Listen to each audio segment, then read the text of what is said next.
it's been a day. First of all, we couldn't figure out our water tank situation. Then our generator decides to go out, so we don't have AC in the back. And last, here it is, 10:20 at night, and we had to blow out on our trailer. So Jeff's back there putting the spare tire on. So in the morning, we're gonna have to get up and go straight to a tire shop.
Good morning.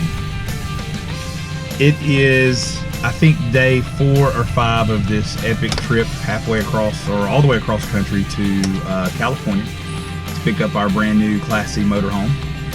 And as can be expected with any purchase of a recreational vehicle, I don't care if it's a fifth wheel, I don't care if you paid $1 million for it or $2 for it, you're gonna have problems.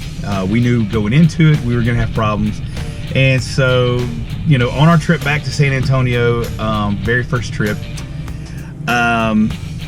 we have run into one major problem with our generator. I'm still trying to figure out what's going on there. So last night we got a hotel room, a much needed break, because we did also have a blowout last night, as you saw, on our tow vehicle, on our tow trailer that is towing our vehicle.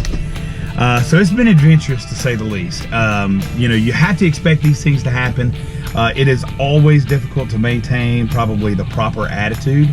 I think we're doing pretty well with that. But you know, when things go poorly, that's probably the best test to see, you know, if this is right for you. I mean, if immediately your thought is, my God, why did I do this? I would just want to go sell it. I want to get rid of it. I want to get out of it. That's just the stupidest thing ever. Why would anybody ever do this? If that's going to be your attitude, you probably don't want to go into it to begin with. Fortunately, you know, we understood that things happen. And so we're sitting here. It's a little bit hot. We're waiting at Discount Tire Service in Goodyear, Arizona.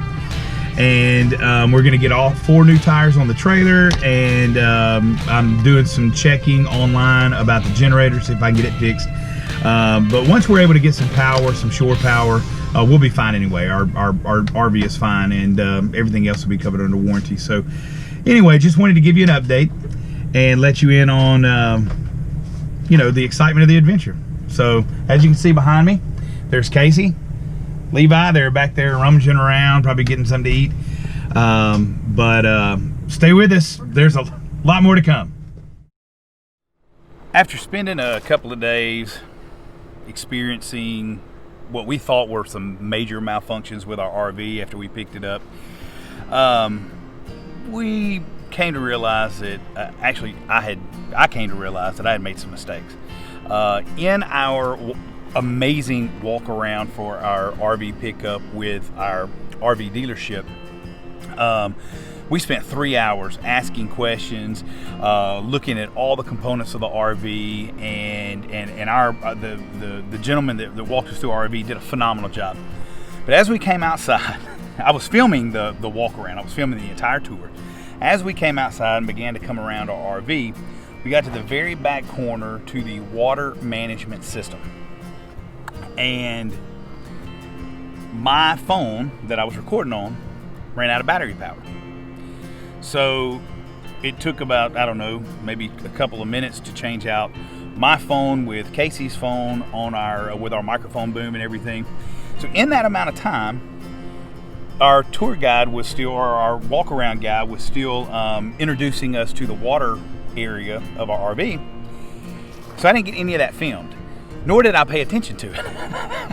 And my lack of paying attention to it caused me to miss a very critical thing that all RVers need to understand about how to manage their water system and plumbing system in their RV. Because of that, our water wouldn't work properly. So our water tank was showing full on our meter, but our water wouldn't work. So we thought the gauge was wrong, and so we thought we had a problem with our RV. Here's what was wrong. You can come up under here. Here's our cabinet right here. This is on our 29 Jayco 29 MV, Jayco Greyhawk 29 MV. Our water management console is right here. So these are your different settings. So if you are connected to city fixtures, which means you have water running from a source outside of your RV into your RV, you set these knobs at 2 and 6, which is what they are right now. When we're running down the road, when we're boondocking, when we're not connected to any services, we have to be set at 3 and 5. And then we turn the water pump on inside. So 3 and 5, this one would be pointed that way, this one would be pointed up. That's how it routes the water in your RV. And we'll share more about that later. But basically what happened is our settings were set at 2 and 6, yet we should have been at 3 and 5. Therefore, the entire time that we were trying to run our water inside our RV, it was just trickling out. It wouldn't work. Even though we had the water pump on, nothing would work. So we thought we were out of water. So we were trying to fill up an already full tank. We were trying to let water, it was the most confusing thing ever because we had no idea what we were doing. Needless to say, if you're gonna do a walkthrough of your RV with your RV salesperson, pay attention. Just pay attention. You need to know how your plumbing works on your RV. In other words, we never had a problem with our water system. And once we figured that out, everything worked fine. So for our second, what we thought was a major problem had to do with our generator. Our generator would just stop automatically. We're driving down the road. It was very hot outside, so we were running our generator to run the ACs in the back, in the house part of the RV. And the generator just stopped, and we'd try to crank it, it would stop again. We'd try to crank it, it would run for 2 or 3 minutes and fail again. And so I thought that the generator was ruined. I think we stopped at a store somewhere in Arizona, got some oil. I checked the oil. It really wasn't low, but I put a little bit in there, thinking that maybe, I didn't know what else to do. I was really discouraged at this point. We were hot, sweaty, pretty aggravated. We were still having problems with our water. We were having problems with our generator. And so the aggravation and the tension was beginning to mount a little bit. And then I ended up sending a text message to the awesome guy that did our, by the way, his name is Brian, that did our walkthrough of our RV at Seagrin's RV. Sent him a private text message, said, man, something's going on with this, can you help me? He immediately began replying, sending me messages, sending me diagrams, sending me information. Come to find out, there was nothing wrong with the generator. It was protecting itself. So we were in about 110 to 115 degree ambient temperature. We were anywhere from 3 to 5,000 feet in elevation out in the desert. And so come to find out, with anything over 85 degrees, your small engines, like a generator, begins to lose power. Also, anything over 1,000 feet, your generator will lose power. So if you're at elevation and you have extreme temperature, we figured up that we were losing somewhere between 30 and 40% power. And when a small engine does that, there's a small computer motherboard in there that automatically faults it and shuts it off. It protects it, keeps it from burning up, keeps it from running. And so it was a blessing, actually, that it was that was cutting off. We just didn't know it. So that experience taught us, to obviously be patient, but it also, again, teaches you need to know your rig. You need to learn these things, and sometimes the best way to learn them is just to experience weird things. But ended up being the generator was totally fine. The generator's worked fine ever since. I've changed the oil at this point several times, so no problems. We just didn't know that at the time. Obviously, with a little bit of patience, a little bit of diligence, learning, doing a little bit of research, we realized we didn't really have any problems. There were some challenges to overcome in our ignorance of RVing. These are things that I think most new RVers are going to experience. Ended up having the rest of our trip was great. We made our way on to San Antonio, and so the rest of this video is going to be just one of the things we did while we were in San Antonio. So we hope you enjoy that. Hope you may have learned something. Be sure to like and subscribe to our channel, because this playlist for RV newbies, we're going to be sharing a lot of things, lessons that we've learned about being RVers, about our rig, about planning, things like that. So if you're interested in this type of a lifestyle, whether you're a weekend warrior, whether you take extended trips for a month or two, or whether you're planning on being a full-time RVer, we want to be able to share some insights, especially as being newbie RVers. We are still learning, we're still experiencing these things, so as we do this, we want to be able to share these things with you. Okay, so if you're interested in that, be sure to like and subscribe.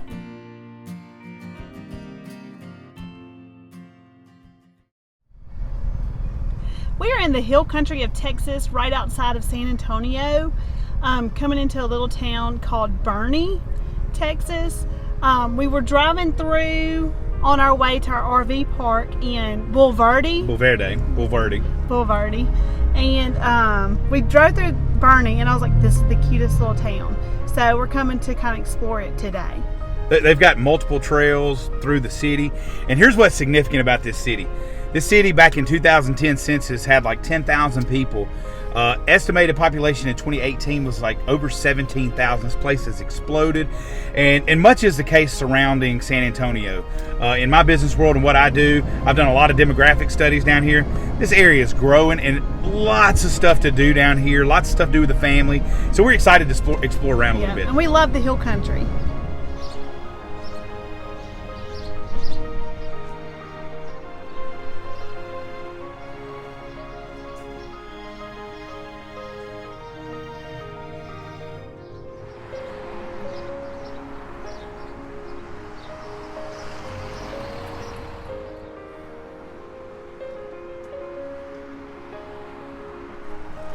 A lot of little towns have these cute little free libraries. This one is adorable, and you can come grab a book and enjoy the little nature area, sit and relax and read a good book. Our town of Minden has one at the farm that our boys have visited several times.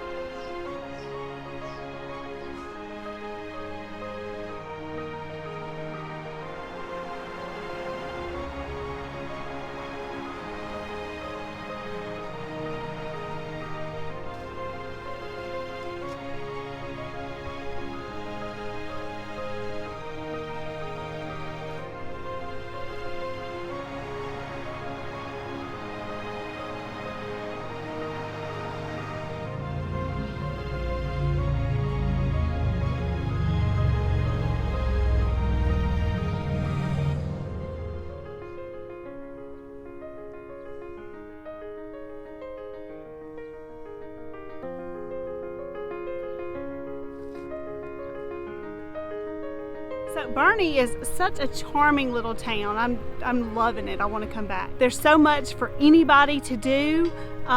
If you are the type that just likes a peaceful walk along this little Cibolo Creek, they have lots of trails, and they even have little mile markers so you know how far you've walked. There's little boutiques and shops along the main street for all you shoppers, and tons of bakeries and bistros and delis that we may have to stop in and grab us a little snack before we leave. There are also several breweries up and down the street to visit. Unfortunately, they're all closed at the moment. There's some traffic going by, I hope you can hear. But anyway, they're all closed right now, but we definitely look forward to coming back down here at a later time to explore all of these breweries up and down.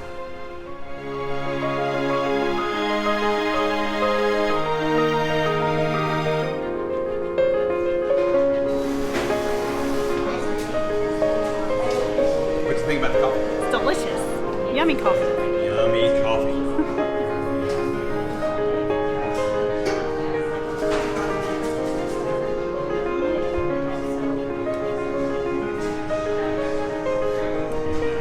We are usually coffee cup collectors. Whenever we go places, we always grab a coffee cup as our souvenir. But we have been, since we decided to go into the RV life, we decided it's time to kind of downsize and go kind of minimal. So we are cleaning out our coffee cups. But we come to a place like this, and they have these super awesome coffee cups that Jeff is dying to grab. But we gotta leave them here. We don't have room. So we can experience some delicious coffee on the road. Cannot wait. All right, Black Rifle Coffee Company. Amazing coffee, great coffee shop. Highly recommend it in Boerne, Texas.